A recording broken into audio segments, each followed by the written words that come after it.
Good evening, everybody. Welcome to the first parent event of half term 5. I hope everyone had a lovely Easter holidays. Like normal, I will take us through a short PowerPoint presentation with some information and some updates, and there'll be time at the end for you to write in your questions, and we will try and answer as many of those as possible.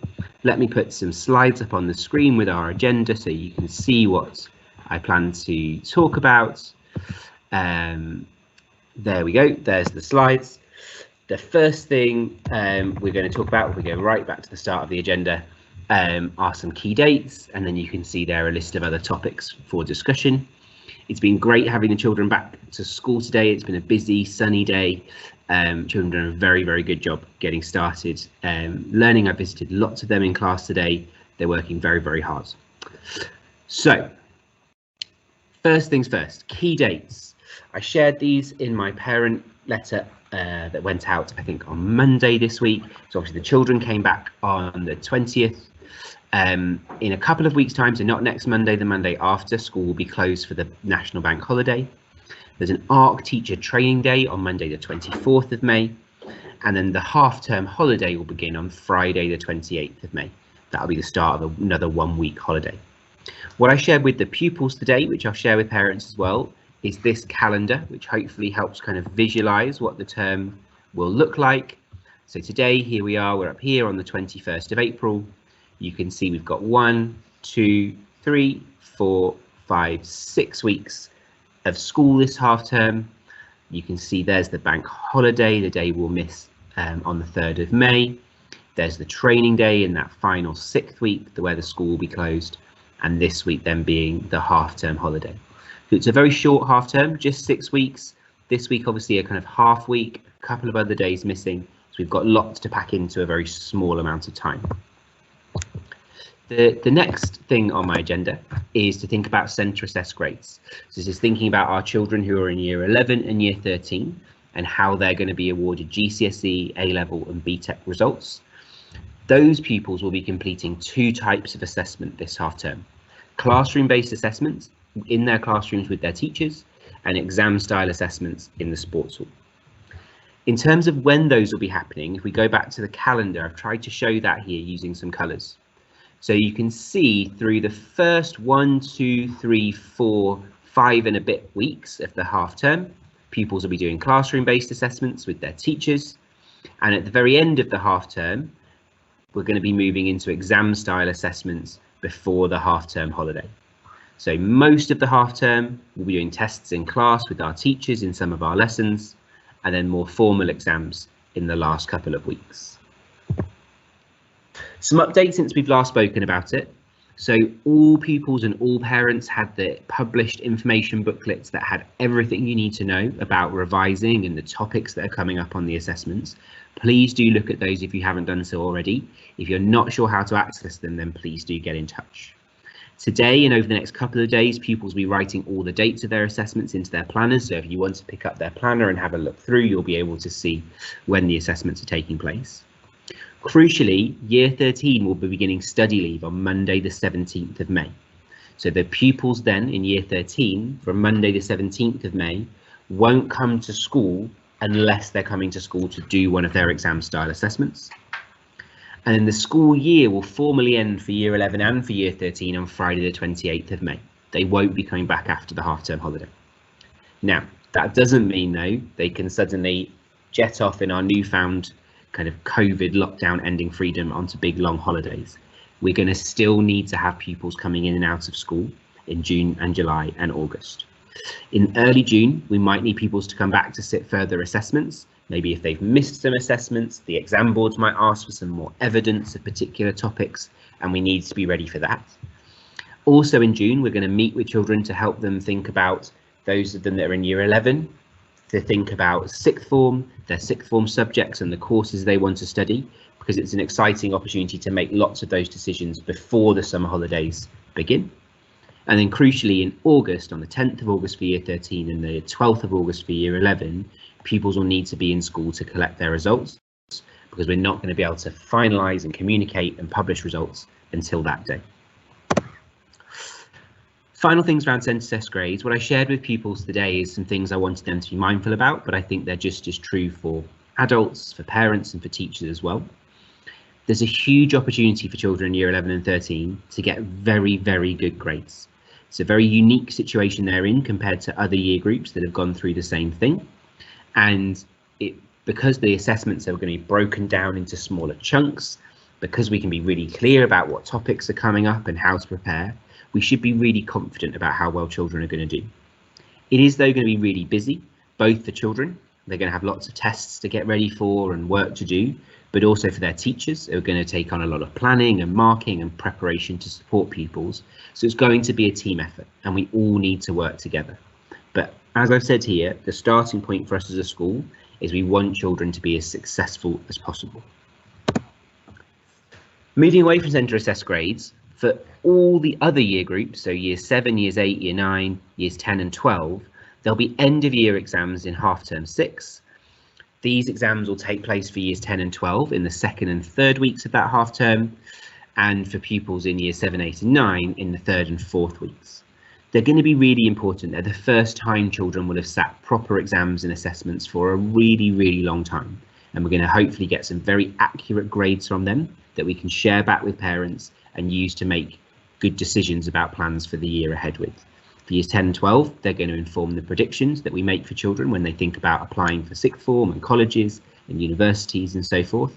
And for years 7, 8 and 9, it's going to make us think really carefully about which groups we group children into for the year ahead, which subjects we study and which topics we focus on. We'll share a more detailed schedule and about information about how to plan and prepare for those assessments in the next couple of weeks. A quick note on year 9 GCSE preferences. A huge thank you. The year 9 pupils took that really seriously, gave it a lot of thought. They filled in an online form telling us what their preferred subjects would be when they move into year 10. Miss Boff and the year 9 teachers are now going to work with those pupils to finalise those preferences, get a really clear picture and a good understanding of what children have said they would prefer to do. And once we have all that information together in one place, we'll start making decisions and we'll have further discussions with pupils and parents about it. Homework and report cards. Pupils did a great job at getting their homework done over the holidays online. A huge amount of work being done. It was great to see the tracker all going green this week and lots of children being celebrated for their homework. In terms of what will happen this week and next week, homework will be the same as it was before the holidays. Pupils will get English or maths each day. And then next week, we're going to share with you an update around how we're going to have a larger homework timetable, which covers more subjects through the rest of the year. So look out for that next week. Report cards will resume. This Friday, I'm going to share quite a simple report card with you, which will summarise how your child did in terms of the homework they completed over the holidays.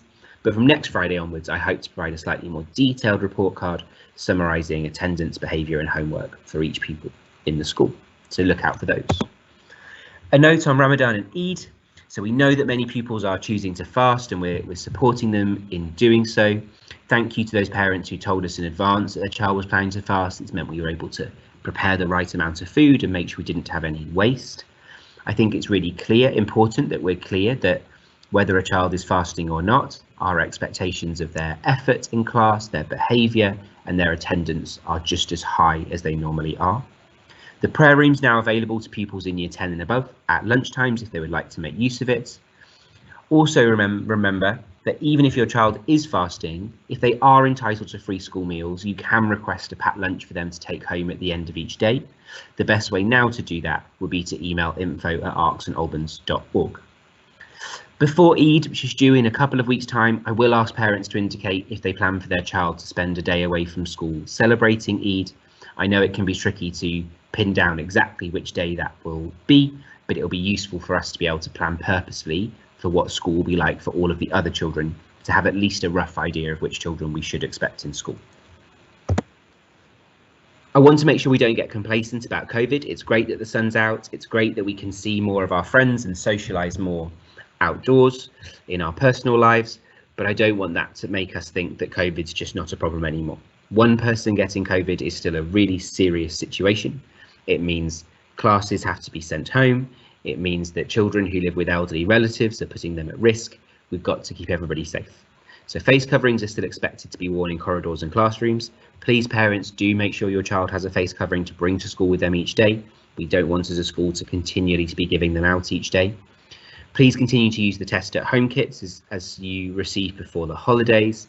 We're really trying our best to keep safe distances wherever possible. We have lots of individual risk assessments for children that have specific health needs, and if you think your child's health needs need more attention, then again, please do get in touch. And crucially, anyone with symptoms of coronavirus and anyone who lives in a household with someone with symptoms, we're encouraging to stay away from school. Finally, I wanted to talk about homeschool communication before we open up the question and answer session. I think I want to be really clear about the different ways in which the school is going to communicate with you as parents and how parents can communicate with us as school. So each Monday, I will continue to write to parents with as much information and as many updates as possible. So please do read that. You can join these live events, which will take place every Wednesday now at 5:30 p.m, which is slightly later than before. Read, please, the report card that we share with you on Friday afternoons about your child. And remember, at any time, if you email info@arksandalbans.org, somebody will get back to you as soon as possible. And if you want to contact me directly, you can email jane.hooper@arksandalbans.org, who's my PA, and he will set us up a time to talk either on the phone or in person. So please do keep in touch with us. Please don't have any worries that you're not sharing with us. We want to help. We want to do the very best for your children. Okay, with that being said, I will pause. We're going to open up the opportunity for you to ask questions. Does that drops out? Good, I'm back. I thought the computer had stopped. And we'll open up the chance for you to ask any questions. We'll do our best to answer them, and I won't rush you so that I don't end the call too fast, because I know I get some of you emailing me afterwards that you're saying you are halfway through typing your message and I cut you off too soon. So I will wait just a couple of moments, give you an opportunity to type any questions that you have, and then I will try my best to answer them.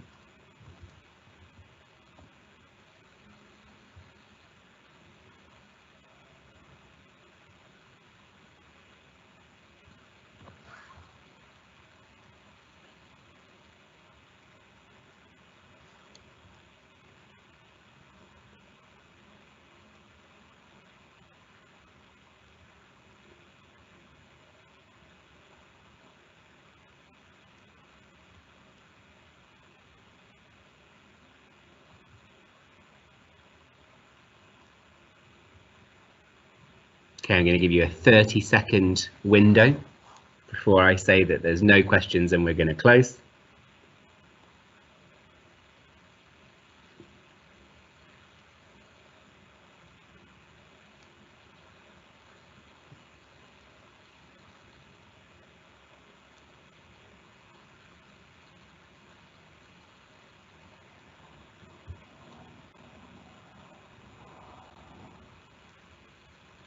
Okay, everybody, we're going to leave it there. As I said, please do get in touch. We will share the recording from this with you as well. I hope everyone's had a very good start to the term, and I will speak to you all soon. Goodbye.